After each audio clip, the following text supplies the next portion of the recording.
சிவன் அவன் என் சிந்தையுள் நின்ற அதனால் அவன் அருளாலே அவன் தாழ் வணங்கி.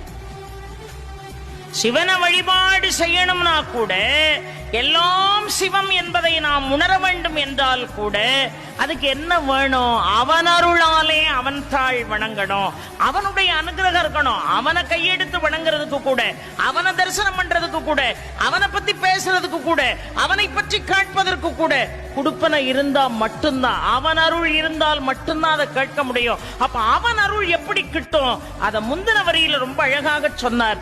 சிவன் அவன் என் சிந்தையுள் நின்ற அதனால். எல்லாருக்கும் அவனை வழிபாடு செய்யக்கூடிய தகுதி வந்துராது. அவன் அருளாலே அவன் தாழ் நாம வணங்கக்கூடிய ஒரு வாய்ப்பை பெறுகிறோம் என்று சொன்னால் அதற்கு அடிப்படை என்ன? ரொம்ப அழகாக, சிவன் அவன் என் சிந்தையுள் நின்ற அதனால் அவன் அருளாலே அவன் தாழ் வணங்கி. அப்ப அவன் எப்போ